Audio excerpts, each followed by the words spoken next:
사랑하는 교우 여러분께 귀하신 주님의 이름으로 문안합니다. 지난 한 주간 주의 은혜 가운데 다들 평안하셨습니까? 벌써 12월입니다. 한 해 마지막 달. 마음들이 좀 다들 분주하시기도 하고 어쩐지 좀 소원하시기도 하실 것 같은데, 네, 여러분, 놀랍게도 교회력은 12월을 첫 달로 칩니다. 우리가 이제 성탄, 아기 예수님을 기다리잖아요. 성탄의 계절. 지금이 교회력은 대림절인데, 그래서 12월을 되게 첫 달로 여기는 교회들이 많습니다. 우리에게는 첫 달이에요. 그러니까 마지막 달의 아쉬움, 이건 세상 속에서 찾으시고, 우리 주일은 첫 주일이 된 겁니다. 12월의 첫 주일, 아기 예수님을 기다리는 첫 주일. 얼마나 마음이 좀 기쁘십니까? 전 주일학교를 다녔는데요. 주일학교 때는 항상 이 성탄절만 기다리잖아요. 이제 교회 안에서 하는 행사들이 있으니까 연극도 하고 뭐 성탄 준비도 하면서 또래 아이들끼리 밤마다 교회에 모여서 놀기도 하고 얼마나 즐거웠는지 모릅니다. 예, 그때로 다시 돌아가고 싶어요. 여러분에게도 그런 추억이 있으신지. 성탄의 계절, 우리 주님을 기다리면서 그렇게 기뻐했던 그 순간들이 우리에게 많아지기를 소망하면서 이제 오늘 예배를 한번 드려볼까 합니다. 교회력으로는 첫 달의 시작이기 때문에 이제 경배 찬송을 제가 좀 바꿔봤거든요. 이제 어떤 교우분들이 경배 찬송 하나를 가지고 1년 내내 부르는 게 좀 지루하다 이런 분들이 계시더라고요. 그래서 제가 올해에는 경배 찬송을 한번 2달에 한 번 정도 바꿔볼까 생각 중입니다. 그래서 달력으로는 2023년이지만 이미 우리에게는 또 새로운 달이 시작된 그 마음으로 오늘 경배 찬송은 찬송가 87장입니다. 내 주님 입으신 그 옷은, 이게 하여간 제가 섬겼던 교회에서는 잘 부르던 찬송은 아니었거든요. 근데 마침 성탄의 계절이기도 하고 또 이 찬송을 딱 듣는 순간에 제 마음이 너무 막 녹아지는 느낌이어서 여러분들도 잘 모르시겠지만 몇 번 이렇게 따라 부르시다 보면 이제 또 입에 익숙해지십니다. 그래서 오늘 우리는 1절만 부를 거거든요. 앞으로 계속 경배 찬송 1절만 부를 건데 그러나 1절 부르시고 2절, 3절도 한번 계속 이렇게 불러보시면 금방 이 찬송이 익숙해질 겁니다. 자, 찬송가 87장, 내 주님 입으신 그 옷은, 우리 1절 찬송 부르면서 12월의 첫 주 대림절 예배를 하나님 앞에 드리도록 하겠습니다. 87장 1절입니다. 내 주님 입으신 그 옷은 참 아름다워라. 그 향기 내 맘에 사무쳐 내 기쁨 되도다. 시온 성보다 더 찬란한 저 천성 떠나서 이 세상에 오신 예수님 참 내 구세주. 아멘. 예, 사도신경으로 우리들의 신앙을 고백합시다. 전능하사 천지를 만드신 하나님 아버지를 내가 믿사오며 그 외아들 우리 주 예수 그리스도를 믿사오니 이는 성령으로 잉태하사 동정녀 마리아에게 나시고 본디오 빌라도에게 고난을 받으사 십자가에 못 박혀 죽으시고 장사한 지 사흘 만에 죽은 자 가운데서 다시 살아나시며 하늘에 오르사 전능하신 하나님 우편에 앉아 계시다가 저리로서 산자와 죽은 자를 심판하러 오시리라. 성령을 믿사오며 거룩한 공예와 성도가 서로 교통하는 것과 죄를 사하여 주시는 것과 몸이 다시 사는 것과 영원히 사는 것을 믿사옵나이다. 아멘. 성시를 교독하겠습니다. 오늘 교독할 성시는 찬송가 뒤로 쭉 넘어가 보시면 구주강림이라는 시가 나옵니다. 115번. 이제 오늘부터 한 주간 115, 116, 117 이렇게 교독을 할 겁니다. 자, 찬송가 뒤편의 교독은 115번 구주강림, 대림절에 읽는 성시 첫 번째입니다. 우리 한 절씩 교독할까요? 성문으로 나아가라 나아가라, 백성이 올 길을 닦으라. 큰 길을 수축하고 수축하라. 도를 제하라. 만민을 위하여 기치를 들라. 여호와께서 땅끝까지 선포하시되 너희는 딸 시온에게 이르라. 보라, 내 구원이 이르렀노라. 보라, 상급이 그에게 있고 보응이 그 앞에 있느니라 하셨느니라. 사람들이 너를 일컬어 거룩한 백성이라 여호와께서 구속하신 자라 하겠고 또 너를 일컬어 찾음받은 자여 버림받지 아니한 성읍이라 하리라. 선지자 이사야의 책에 쓴 바 광야에서 외치는 자의 소리가 있어 이르되 너희는 주의 길을 준비하라. 그의 오실 길을 곧게 하라. 모든 골짜기가 메워지고 모든 산과 작은 산이 낮아지고 굽은 것이 곧아지고 험한 길이 평탄하여질 것이요 모든 육체가 하나님의 구원하심을 보리라 함과 같으리라. 아멘. 아멘. 네. 우리 찬송가는 아까 불렀던 우리가 87장 불렀잖아요. 그 옆에 있는 찬송과 함께 찬송합시다. 내가 참 의지하는 예수. 예, 우리가 의지하고 바라고 소망할 분은 우리 주님밖에 없는 것 같아요. 예, 내가 참 의지하는 예수. 우리 1절과 2절 함께 찬송할까요? 내가 참 의지하는 예수 나의 상처 입은 심령을 불쌍하게 여기사 위로하여 주시니 미쁘신 나의 좋은 친구 내가 의지하는 예수 나의 사모하는 친구 나의 기도 들으사 응답하여 주시니 미쁘신 나의 좋은 친구 주의 손 의지하고 살 때 나를 해할 자가 없도다. 주님 나의 마음을 크게 위로하시니 미쁘신 나의 좋은 친구 내가 의지하는 예수 나의 사모하는 친구 나의 기도 들으사 응답하여 주시니 미쁘신 나의 좋은 친구. 아멘. 아멘. 예. 기도하겠습니다. 사랑과 은총으로 함께 하시는 아버지 하나님 감사합니다. 세상의 달력으로는 이해의 마지막 달, 그 아쉽고 또 낮은 문턱을 넘어섰습니다. 아버지 하나님 이 시간 저희들 하나님 앞에서 지나간 한 해를 돌이켜봅니다. 내 중심이 아니라 무언가 내 도움이 필요한 사람들, 주님 사랑하시는 내 형제 자매들, 내 이웃들을 위해서 마음을 나누고 한번 살아보려 했지만 여전히 내 중심의 삶을 살았음을 부끄럽게 고백합니다.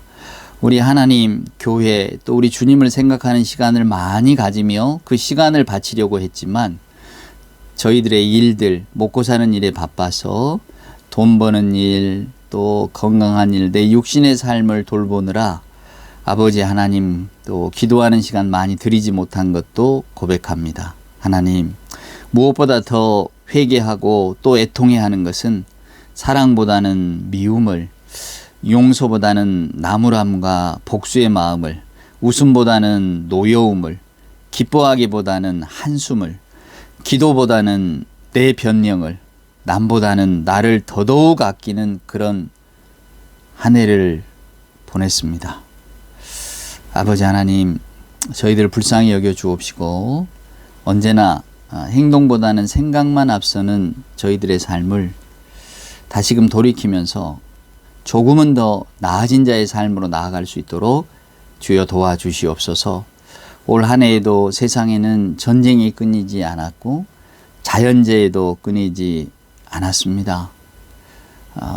여자와 아이들 전쟁 중에 많은 생명들이 희생됐고 또 이 땅에 무수히 사회적 약자의 신분을 가지고 있는 사람들, 고통받고 힘들어하는 그런 시간들도 보냈습니다. 하나님, 기후위기도 여전합니다. 세상은 날로 날로 더 각박해져만 가고 자기 자신만을 찾고 있는 것 같습니다. 정치는 어지러웠고 우리 백성의 삶은 나아지지 못했습니다. 그러나 이 혼잡하고 혼란하고 어려운 상황 속에서도 아버지 하나님, 저희들은 하나님을 기다립니다. 세상에 다시 오실 아기 예수 구주 그리스도를 기다립니다. 또 이 기다림의 계절을 우리들의 믿음 가운데 세워주시니 하나님 또한 감사합니다. 세상은 엉망인 것 같고 저희들은 형편없어도, 그러나 우리를 찾아오시는 아버지 하나님 그 놀라우신 권능으로 우리를 다시 일으켜 세워주시고 우리 구주 예수님과 더불어 이 세상을 하나님께로 더 나아가는 길로 앞장서게 하는데 하나님 주의 성령께서 인도하실 줄 저희들은 믿습니다.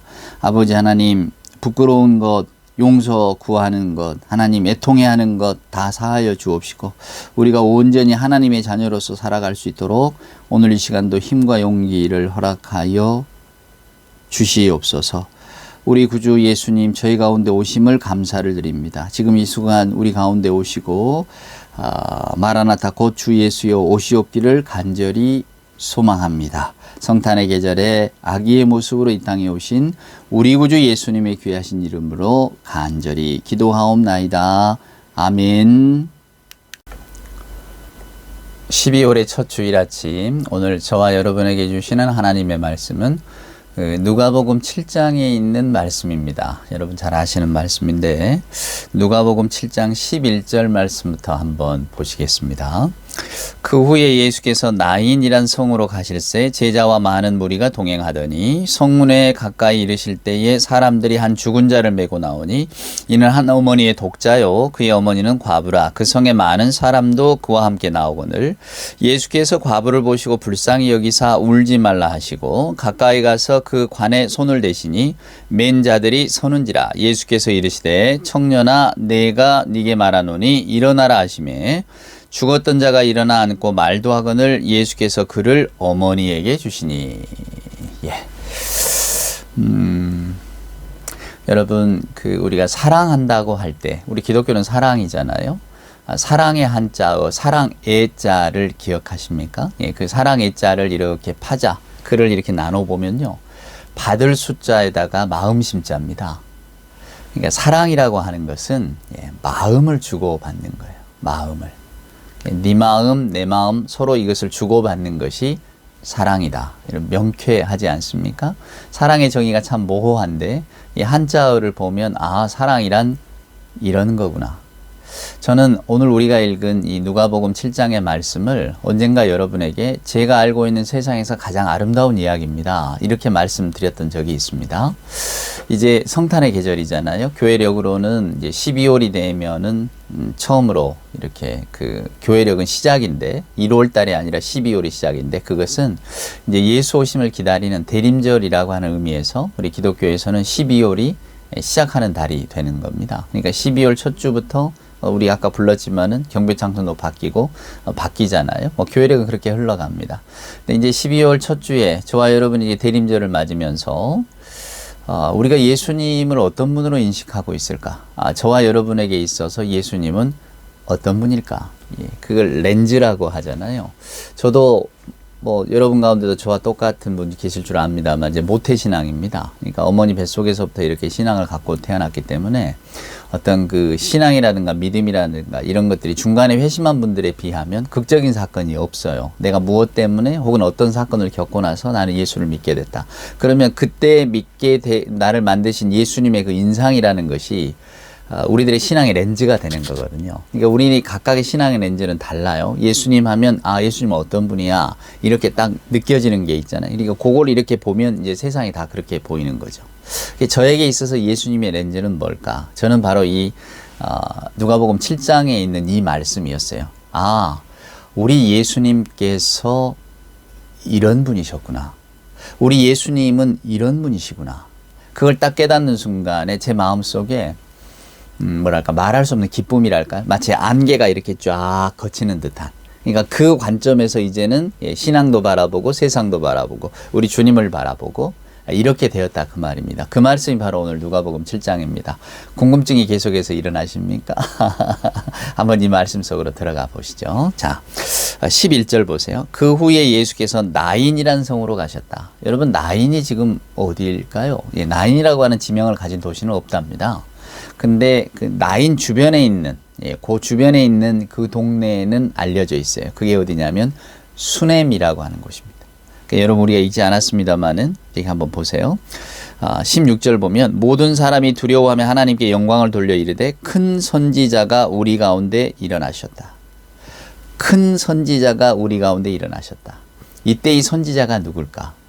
바로 수넴 지역에 이 나인이라고 하는 곳이 있었다고 말씀드렸잖아요. 이 선지자는 엘리사를 이야기합니다. 여러분 엘리사가 수넴 여인의 아들을 살리셨던 이야기 우리 구약 성경에 나옵니다. 아이가 아파 있을 때 엘리사가 그 아이가 죽는 걸 보고는 엘리사가 기도하니까 그 아이가 살아났단 말이에요. 그게 일어난 곳이 어디냐? 수넴입니다. 그러니까 이제 세월이 많이 흘렀습니다만 수넴 지방의 사람들은 하나님의 은혜가 있으면 죽은 자가 살아난다. 또 하나님의 선지자였던 엘리사가 그 수넴 여인의 죽은 아들을 살리셨던 기적 이야기를 할아버지 때로부터 계속 들어왔던 거죠. 그러니까 수넴 여인, 이 나인이라고 하는 지역에 사는 사람들에게는 오늘 이 죽은 자를 살리신 엘리사의 이야기가 너무 생생한 거야. 근데 그걸 자기들이 지금 눈앞에서 목도했잖아요. 바로 우리 예수님. 그래서 이제 이 탄성이 터져 나오는 겁니다. 우리 가운데 큰 선지자가 나셨구나. 성경에 우리가 아버지 때로부터 들어왔던 그 엘리사 선지자가 지금 여기 나타나셨구나. 이건 하나님의 사람이구나. 여기에 하나님의 능력이 있구나. 이렇게 생각을 하는 겁니다. 그게 바로 오늘 이 본문에 나와 있는 그 큰 선지자가 일어나셨다라고 하는 의미예요. 그러니까 성경의 말씀은 여러분, 우리가 성경을 읽어보면 계속해서 그 지명 이야기가 나옵니다. 특별히 예수님, 우리가 사역 이야기를 보면 갈릴리 주변에서 많이 활동을 하셨잖아요.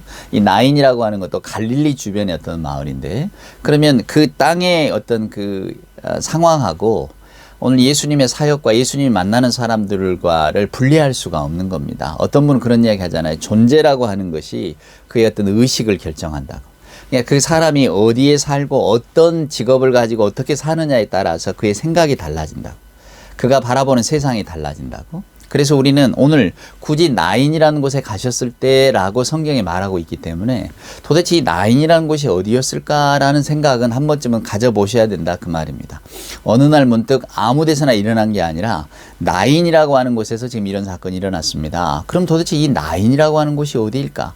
갈릴리 지방에 사는 곳인데, 갈릴리 지역에 있는 곳인데, 그 나인이라는 곳에서 예수님이 오늘 가난한 과부를 만나시고 오늘 이 과부의 아들을 다시 살려주신 이야기이기 때문에 우리는 오늘 이 사람들의 이야기, 또 예수님이 나인이라는 곳에서 일으키셨던 그 나인이라고 하는 동네에 대한 생각을 해보셔야 된다는 거예요. 그럴 때에 오늘 이 말씀이 여러분들에게 더 절실하게 다가올 것이고, 왜 제가 저는 이 말씀을 읽고 예수님에 대한 렌즈, 세상에 대한 렌즈, 신앙에 대한 렌즈를 분명한 걸 갖게 됐습니다. 어두웠던 것이 혹은 안개 같은 것이 다 거치는 느낌을 받았습니다. 이렇게 말씀드렸는지 여러분이 이해를 하실 겁니다. 자, 우리는 갈릴리를 잘 압니다. 성지순례 다녀온 분들 이야기를 들어보면 그 유대 땅을 여러 군데를 다녀도 갈릴리 풍광이 정말 독특하다네요. 갈릴리가 일단 뭐 물이 파랗게, 또 호수라는 게 막 바다처럼 넓은 곳이니까 어떤 그 풍요로움이라든가 그 아름다운 광경에 뭐 성지순례 다 그만하고 난 그냥 갈릴리에만 있다 가련다, 이런 분들도 있다고 할 정도로 갈릴리 풍광이 그렇게 아름답답니다. 이제 거기서 이제 뭐 베드로 고기라고 불리는 갈릴리 바다에서 나오는 거니까 그 갈릴리 호수에서 나오는 고기를 이렇게 먹는 것, 그게 이제 마치 무용당처럼 항상 성지순례를 다녀온 분들한테는 이렇게 터져 나오는데, 뭐 저는 갈릴리 바다를 본 적이 없어서 한번 저도 언젠가는 꼭 가볼 생각입니다. 자, 그런데 예수님 당시에 갈릴리는 어떤 것이었을까? 여러분, 예수님 당시에 갈릴리는 그렇게 풍요로운 곳은 아니었습니다. 물론 농사 짓는 것보다야 그 갈릴리 호수에서 나오는 것들이 훨씬 농사보다는 조금 더 나았다고는 합니다만은, 그래서 그 갈릴리 지역의 사람들의 평균 수준의 삶이 그 갈릴리에서 떨어진 곳에 산 사람들보다는 조금 더 나았다고 성경학자들은 이야기를 해요. 근데 그랬을지는 몰라도 예수님 당시에 갈릴리는 굉장히 피폐한 곳이었습니다. 나빠졌어요. 왜 나빠졌냐면, 이제 여러분 아시는 것처럼 헤롯 대왕이라고 하는 사람이 있습니다. 헤롯 이름 잘 기억나시죠? 근데 헤롯 대왕에게는 아들이 넷이 있었어요. 그때 이제 그 유대가 로마의 식민지였잖아요. 로마가 통치하고 있었습니다. 근데 로마는 통치할 때에 자기들이 직접 가서 통치를 하지 않아요. 거기에서 민족의 지도자를 세워서 오히려 충성을 맹세받고 그에게 맡기는 겁니다. 그래서 로마가 이제 이 유대를 지혜롭게 다스리기 위해서 아버지 헤롯에게 있는 아들이 넷이었는데 이 네 아들에게 이 유대 땅을 4개로 갈라서 하나씩 통치하게 합니다. 그래서 그걸 분봉왕이라고 합니다. 나누어서 맡겼다 그 말이에요. 그러니까 전에는 아버지 헤롯 대왕이 다 다스리던 데를 이제는 아들 넷이 나누어서 통치하게 됐다. 분할 통치하게 됐다 그 말입니다. 근데 여러분도 만약에 그 네 아들 가운데 하나라면 야심이 있다면 나도 아버지처럼 다 다스릴 수는 없을까? 이렇게 생각할 거 아닙니까? 그때 이제 성경에 자주 나오는 이 헤롯이라고 하는 사람이 내가 다 다스리고 싶다. 이런 욕망을 가졌어요. 그러려면 어떻게 해야 됩니까? 로마하고 잘 지내야 되잖아요. 황제하고 잘 지내야 되잖아요. 그래서 이 헤롯이 자기가 다스리고 있던 이 갈릴리 지역에 데가볼리, 성경에 나오면 데가볼리라고 나옵니다만 데카폴리스입니다. 데카가 열이라는 뜻이니까, 10이라는 뜻이니까 폴리스는 도시잖아요. 그러니까 10개의 위성 도시를 만든 겁니다. 그것을 로마 황제에게 바친 거예요. 그러니까 대규모 어떤 그 건축 사업을, 신도시를 만든 거예요. 뭐 신도시래야 지금 같은 것이겠습니까만은 그래도 나름대로 계획을 가지고 도시를 조성을 해서 이것은 로마 황제에게 내가 바치는 도시다. 그래서 거기서 세금을 걷어서 몽땅 다 로마 황제에게 보냅니다. 그게 이제 갈릴리 지역에 있었어요. 그래서 헤롯 대왕이 이제 세금을 걷어야 되잖아요. 그래서 한 행동이 뭐냐면 그전에는 갈릴리 호수에서 물고기를 잡아오면 마치 우리 지금 무슨 바닷가 놀러 가면, 강릉이나 이런 데 놀러 가면 배에서 직접 잡아와서 팔잖아요. 생선을. 그전에는 그랬단 말이에요. 다 필요한 사람들이 와서 어부가 배를 갖고 들어오면 거기서 사갔는데 이제는 헤롯이 그 고기를 몽땅 사들입니다. 그 다음에 저장고를 만들어서 거기에다 다 저장을 해요. 그리고는 이제 그 생선을 이제 그 주민들에게 사서 먹게 하는 거죠. 자, 그럼 무엇가 폐해가 생기느냐? 그전에는 만약에 우리가 가장 그냥 나이브하게 이야기해서, 고등어 한 마리가 100원이었다고 칩시다. 그래서 이제 어부들이 잡아오면 그걸 소매자들은 바로 직거래니까 100원에 사갈 수 있었다 그 말이에요. 그러면 어부도 100원을 갖게 되는 거고 소비자는 100원에 사갈 수 있는 거고. 근데 헤롯이 이제 그걸 몽땅 사들이면서 고등어를 한 마리당 50원씩 밖에 안 치워주는 거예요. 그리고는 이제 사람들이 사러 오면 이걸 200원씩 주고 파는 거죠.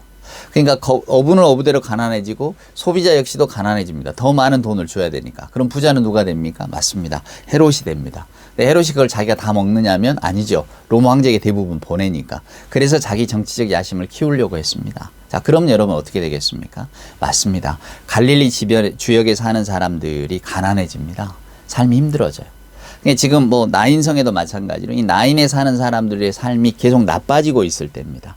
사람들이 나빠지면 마음이 강팍해지잖아요. 먹고 살기가 힘드니까. 그런데다가 당시 유대의 어떤 통계를 보면 뭐 한 70% 이상이 유랑민. 그러니까 일정한 직업이 없이 떠돌아다니는, 하루 먹고 하루 사는, 하루 벌어서 하루 먹고 사는 그런 일용직으로 사는 사람들 얼마나 불안하겠어요. 그러니까 내일을 기약할 수 없는 삶이죠.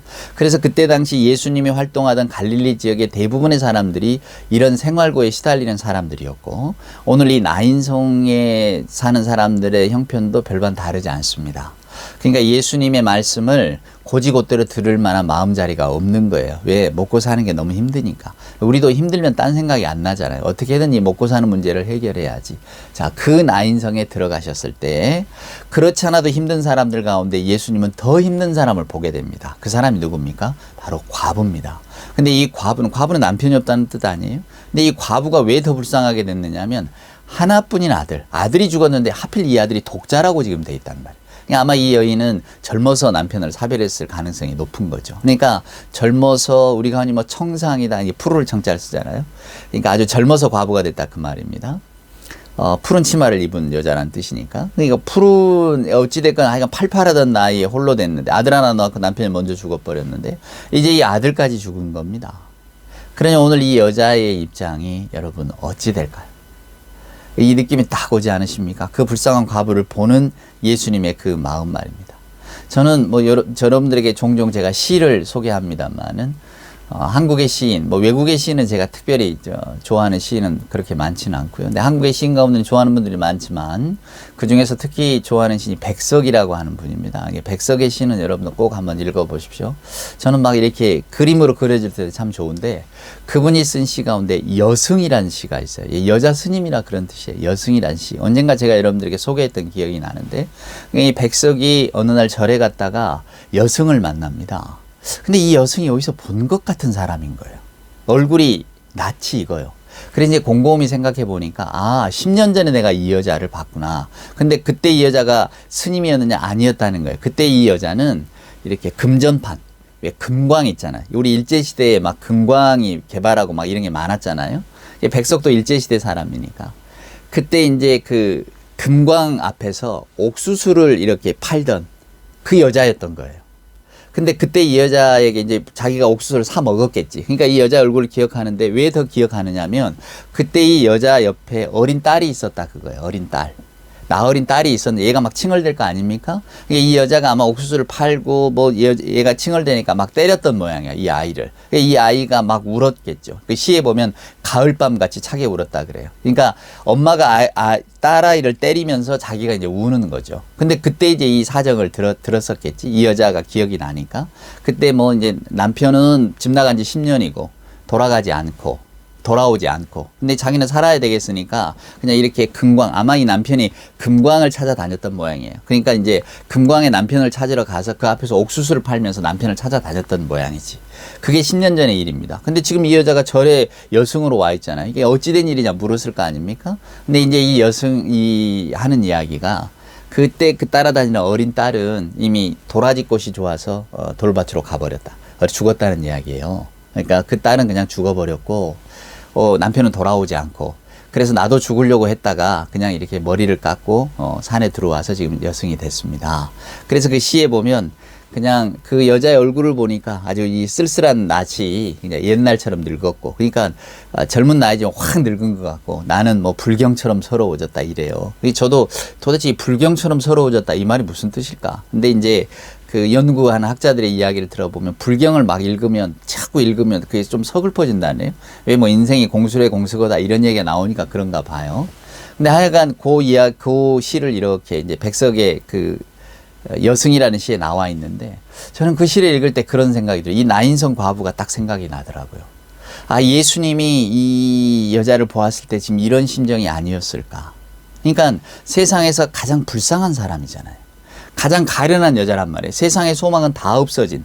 더군다나 지금 이 장례 행렬이 뭘 말합니까? 지금 이 여자가 자기 죽은 아들을 지금 무덤에 데리고 갑니다. 근데 이때 당시에 무덤이라고 하는 건 그냥 굴 파서 던져 놓는 거니까, 아리마대 요셉쯤 돼서 예수님의 시신을 넣었을 때 돌이라도 굴러 막았죠. 거긴 부자들의 묘실이니까. 근데 그때 당시에 어떤 서민들의 묘실이라는 건 따로 없습니다. 그냥 이렇게 굴 같은 데다가 아버지 묻고 그럼 다 풍화될 거 아닙니까? 풍장이죠. 바람에 뭐에 다 썩어 없어지면 거기다 또 죽은 사람 가족들을 넣는 겁니다. 그러니까 지금 이 엄마 입장에서는 몇 해 전에 죽었는지 모르지만 몇 해 전에 죽은 남편의 무덤에다가 다시 지금 이 아들을 집어넣으려고 가는 거예요. 가면 뭐 뼈만 남았든지 다 없어졌든지 했겠지. 거기에다 다시 아들을 갖다 넣어야 되는 이 여자의 심정을 보라고요. 얼마나 불쌍합니까? 정말 세상에 가련해도 이렇게 가련한 여자가 없는 거죠. 근데 예수님이 그 여자를 이렇게 딱 맞닥뜨립니다. 그 장례 행렬을 보아요. 근데 여기서 독특한 건 뭐냐면, 어느 누구도, 예수님의 제자들 중에 그 누구도, 혹은 거기 있던 마을 사람 그 누구도, 심지어는 당사자인 과부 누구도, 선생님, 내 아들이 죽었는데, 혹은 저 여자의 아들이 죽었는데 불쌍해서 못 보겠어요. 좀 도와주세요. 좀 어떻게 좀 해주세요. 이런 말이 일절 없어요. 아무도 그런 요청이 없습니다. 그러니까 요청이 없는데 주님께서 가신 거예요. 13절 한번 보세요. 주께서 과부를 보시고 불쌍히 여기사 울지 말라 하시고. 그러니까 주님께서 그 여자를 보고 주님께 다가가신 거예요. 그리고는 주님은 딱 한마디만 하십니다. 울지 말라. 오늘 이 여자가 여러분 안 울 수 있습니까? 자녀를 먼저 보내는 걸 참척의 슬픔이라고 하잖아요. 그만큼 이제 세상이 다 무너지는 거예요. 갈갈이 찢기는 그런 느낌이다 그 말입니다. 가장 슬픈 거죠. 슬픔 중에 가장 슬픔이 자녀 먼저 죽는 슬픔 아닙니까? 근데 그 슬픔을 안고 있는 여인에게, 근데 이 여인의 삶이 뭐 넉넉하거나 유복하거나 이런 게 아니고 이미 남편도 없고, 근데 아이까지, 더군다나 이 아들이 독자래요. 하나 있는 아들까지 죽어버렸으니 이게 뭐 세상에 무슨 소망이 있겠습니까? 오늘 이 여자에게 우는 것 말고는 뭐가 할 게 있겠어요? 근데 오늘 예수님이 이 여자를 보시고 불쌍히 여기서 가시고 울지 말라 이러신단 말이에요. 울지 말라. 저는 이 대목에서 가슴이 뭉클해졌는데요. 오늘 예수님께서 이 땅에 오신 이유가 이거구나. 오늘 저나 여러분에게 이 성탄의 계절에 아기 예수님을 기다리는 우리들에게 주님이 해주시는 그런 말씀은, 우리는 기쁘다 구주 오셨네 만백성 맞으라, 맞아 할렐루야, 예수 이 땅에 오셨다, 이런 말로 하는데, 저는 예수님께서 우리에게 오셔서 하신 그 첫마디 말씀이 혹시나 울지 말라가 아니셨을까? 우리들의 인생을 돌아볼 때에 오늘 우리 주님은 울지 말라고 하시는 게 아닌가. 여러분, 예수님이 부활하셔서 첫마디가 있잖아요. 제자들을 만나서 하신 첫마디 말씀이 뭡니까? 너희에게 평강이 있을지어다. 지금 제자들이 평강이 있을 리가 없잖아요. 따르던 스승님은 죽어버렸고, 그죠? 십자가에서 그냥 비명이 횡상한 거잖아요. 자기들이 볼 때는. 그리고 자기들의 목숨도 위태로워요. 게다가 숨어 있단 말이에요. 근데 오늘 지금 이 목숨이 경각에 달린 이 상황 속에서 이들에게 평강이 있을 수가 있겠습니까? 평안이 있을 수 있겠어요? 근데 죽은 줄 알았던 예수님 딱 나타나시니까 얼마나 또 두려웠겠어. 도대체 이게 뭐야? 귀신이야 뭐야? 도대체 우리는 뭘 보고 있는 거지? 이게 뭔가 우리가 집단으로 지금 정신이 나갔는가? 그랬을 거 아닙니까? 너무 죽음의 공포 속에 있다 보니까 우리에게 헛것이 보이는가? 불안이잖아요. 두렵고. 근데 예수님의 첫 말씀이 너희에게 평강이 있을지어다. 아마 제자 중에 누구 한 사람이 대바라지니가 있었다면, 아니 선생님 우리가 지금 평강이 있을 수가 있겠습니까? 지금 우리 입장을 좀 보세요. 우리 현실을 좀 보세요. 어디 평안이 있겠습니까? 우리 지금 불안해 죽겠습니다. 지금 우리 근심 가운데 죽을 것 같습니다. 이래야 되지 않겠습니까? 근데 그걸 마치 아무것도 모르는 것이냐. 우리 예수님이 너희에게 평강이 있을지어다. 주님이 평강이 있으라고 그러면 우리에게 평강이 옵니까? 여러분, 우리 상황이 더 좋아지지 않았는데 평강이 어디 있어요? 주변이 상황이 좋아져야 내 마음에 평안이 오는 거지. 근데 여러분, 성경은 그 평강을 주님이 주신다고 말합니다. 오늘 이 여자를 보세요. 이 여자가 지금 울지 않을 이유가 뭐가 있습니까, 여러분? 울지 않을 이유를 여러분 좀 저에게 들려줘 보세요. 아무리 보아도 이 여자에게는 울 수밖에 없는 일들이 다 주변에 지금 조건이 다 깔려 있습니다. 우는 것 말고는 뭐가 없어요. 오늘 이 여자가 저라면 울기밖에 더 하겠습니까? 근데 오늘 주님이 너 울지 마 이러신 거예요. 울지 마라. 그리고는 죽은 아들에게 너 일어나라. 여러분 성경을 읽어보면 일어나라라고 하는 그 단어는 모두 부활, 즉 생명이 다시 살아나는 것과 연관이 되어 있습니다. 그러니까 예수님께서는 오늘 이 부활의 용어를 쓰신 거예요. 너 일어나라. 이 아이가 일어났습니다. 물론 나중에 이 아이도 생명을 죽었을 것이고 육신의 생명을 다했을 것이고 이 과부도 생명을 다했겠죠. 오늘 일어나는 게 무슨 의미입니까? 맞습니다. 그것이 우리 주님의 정체성입니다. 예수가 누구냐라고 한다면 여러분 뭐라고 답하시겠습니까? 그냥 세상의 구세주다 이렇게만 답하시겠습니까? 아닙니다. 오늘 예수님은 우리에게 울지 말라고 하시는 분이고 우리더러 일어나라 하신 분입니다. 그래서 여기 보면 마지막에 보면 이스라엘 백성들이 하나님께서 우리를 돌보셨다 그래요. 하나님께서 우리를 돌아보셨다 이렇게 칭송을 하고 노래를 합니다. 하나님이 우리를 돌아보셨다는 거예요. 하나님이 우리를 불쌍히 여기셨다는 겁니다. 하나님께서 지금 우리와 함께 계신다. 임마누엘 하나님을 이스라엘 백성들은 이렇게 경험한 겁니다. 오늘 저와 여러분에게 예수님의 의미는 뭡니까? 예수께서 이 땅에 오시는 것의 의미는 뭐예요? 우리가 하나님을 찾는 것이 아니고 하나님께서 우리를 찾아오신다는 것. 이게 성탄의 의미입니다. 내가 하나님을 찾는 게 아니에요. 세상의 많은 종교들은 다 나를 중심으로 두고 신을 설정을 합니다. 그러니까 내가 신을 찾는 거예요. 구도의 과정이라고 그러죠. 내가 구도의 길을 걸어가는 겁니다. 내가 도를 닦는 거예요. 내가 그 뭔가 종교적인 진리를 찾아가는 겁니다. 근데 우리 성경은요. 하나님께서 우리를 찾아오세요. 여러분. 찾아오시는 하나님. 성탄의 의미가 뭐냐? 한마디로 말하면 찾아오시는 하나님이에요. 근데 하나님이 뭘 찾아오십니까? 산타클로스가 선물을 가지고 아이들을 찾아가듯이 그러면 어떤 선물을 가지고 우리를 찾아오십니까? 하나님의 손에는 물론 선물이 있죠. 근데 그 선물이 뭡니까? 바로 부활 생명입니다. 부활 생명을 가지고 오셨기 때문에 예수께서는 저와 여러분들에게 울지 말라고 이야기하세요. 자, 이 가난한 과부에서 이제 우리로 시점을 옮겨와 볼까요? 우리는 저는 아직 어머님이 살아 계시니까 아버님 돌아가셨지만은 저는 어찌됐건 고아는 아닙니다. 부모님이 계시고 또 형제 자매가 있으니까 자녀도 있고 오늘 이 여자에 비하면 이 과부에 비하면 불쌍한 처지가 아니잖아요. 그럼 저는 지금 울고 있지 않습니다. 근데 제가 언제까지나 울지 않을 수 있을까? 언젠가는 결국 저도 울게 되지 않을까요? 여러분도 마찬가지입니다. 우리는 언젠가 이 울 수밖에 없는 순간들에 맞닥뜨립니다. 종국에 가서는 자기 자신의 육신의 죽음이겠죠. 죽음 앞에 설 때 아니면 내가 감당하기 어려운 어떤 일들이 내 눈앞에 닥쳤을 때 중병을 선고받았을 때 파산이 선언됐을 때 혹은 뭔가 의도와 뜻하는 게 잘 안 됐을 때 내 자녀들의 인생이 무너져 갈 때 우리는 벽에 부딪히고 우리의 인생이 그냥 허물어지는 것 같은 누구라도 붙들고 울고 싶은 어디에로 가서라도 혼자서 그냥 펑펑 통곡하고 싶은 그런 순간들을 반드시 맞닥뜨리게 됩니다. 그때 예수님, 우리가 믿는 예수님, 우리를 찾아오신 예수님, 우리에게 뭐라고 말씀하실까요? 울지 말라. 울지 말라. 저는 이게 기독교의 힘이라고 생각합니다. 우리가 믿는 예수님은 우리가 찾아가는 예수님이 아니에요. 우리가 믿는 예수님은 우리를 찾아오시는 예수님입니다. 그리고는 예수님의 마음을 우리에게 전해주셔요. 사랑이라고 제가 말씀드렸잖아요. 마음을 주고받는다고. 그 사랑을 우리에게 보여주시고 알게 하십니다. 그리고 우리를 일으켜 세우세요. 저는 그래서 성경에 기록된 가장 아름다운 말씀이 바로 여기라고 생각하고요. 오늘 이 말씀을 읽을 때 제 눈에 안개가 확 거치는 것 같았어요. 아, 그렇구나. 왜 주님이 좋은가? 예수님은 누구시냐? 나는 왜 주님이 좋은가? 나는 왜 예수를 믿는가? 예수님이 나를 찾아오셨기 때문에. 아, 저는 아직 예수님을 만나 어떤 인격적으로 제 마음으로 막 이렇게 예수님을 만난 경험이 없는데요. 아닙니다. 여러분 애타 안 하셔도 됩니다. 왜? 주님은 반드시 우리를 찾아오십니다. 어느 순간, 어떤 시간, 어떤 환경에서든지 그건 특정할 수 없지만 우리 주님은, 성탄의 주님이 보여주시는 우리 주님의 모습은 찾아오시는 하나님이세요.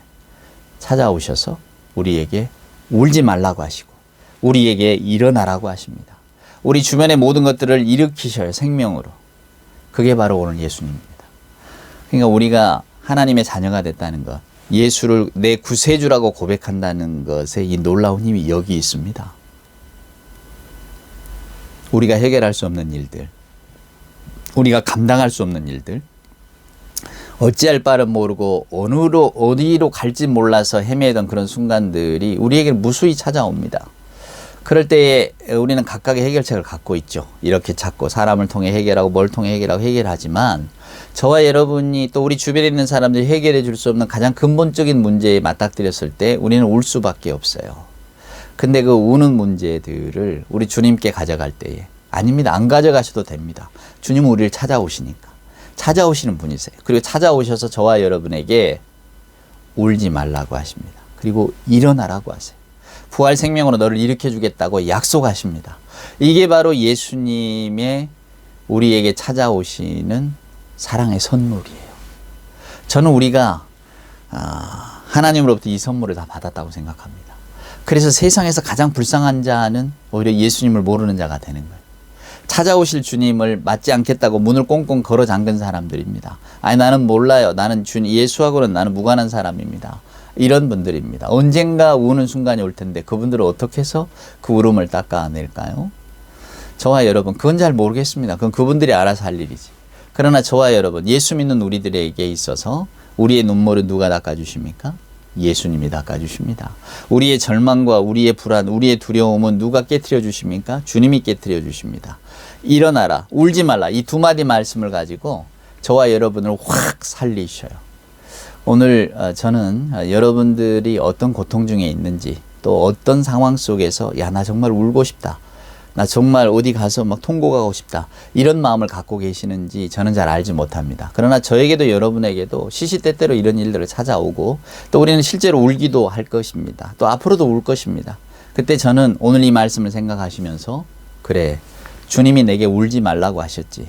내 의지를 가지고 울지 말라는 게 아니라 주님이 찾아오셔서 내 눈물을 닦아준다고 하셨지. 그리고 주님이 나를 이렇게 세워주신다고 하셨지.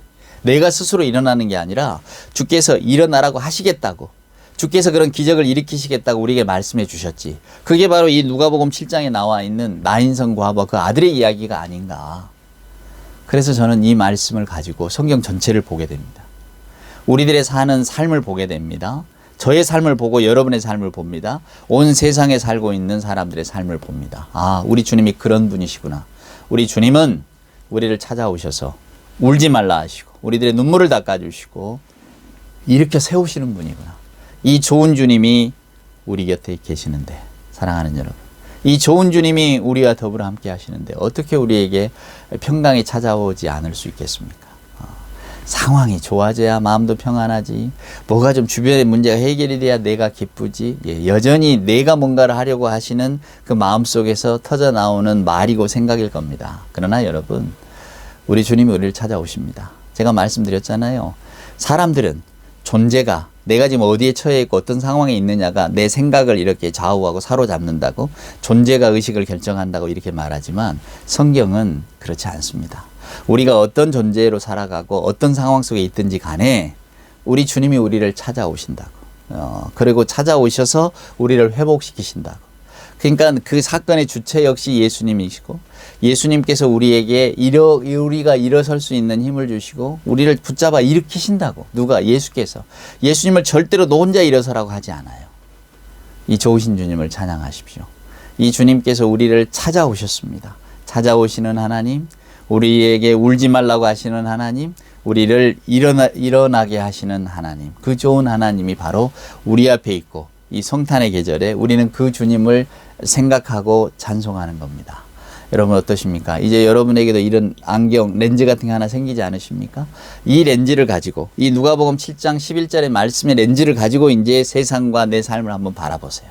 그럴 때 혹시 지금 울고 있는 분이라면 주님이 지금 울지 말라고 하시는 음성을 꼭 들으시고 넘어져 있다면 일어나라고 하는 이 주님의 음성도 꼭 들으실 수 있기를 소망합니다. 이 좋으신 주님이 날마다 우리를 찾아오십니다. 기도 중에 오시고 찬송 중에 오시고 이 말씀 중에 오시고 예배 중에 오십니다. 그저 우리가 할 일은 주여 나를 불쌍히 여기소서, 키리에 엘레이송, 우리 이 찬송 이 법들을 계속 되뇌이면서 주님 저를 찾아와 주세요.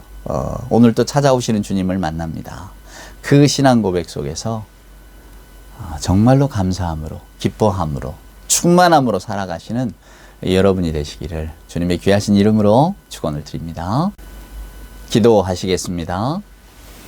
이제는 우리 구주 예수 그리스도 크신 은혜와 아버지 하나님의 만극하신 사랑하심과 자비하신 성령님의 함께하심이 우리를 찾아오셔서 눈물을 닦아주시고 일으켜 세워주시는 우리 그 좋으신 주님을 믿으며 이 주님과 평생토록 동행하기를 소원하는 우리 예배하는 모든 교우들 머리머리 위에와 저들의 생각과 저들의 삶 위에 주님 사랑하시는 복된 교회 위에 이제로부터 영원 무궁토록 함께하여 주옵기를 간절히 축원하옵나이다. 아멘.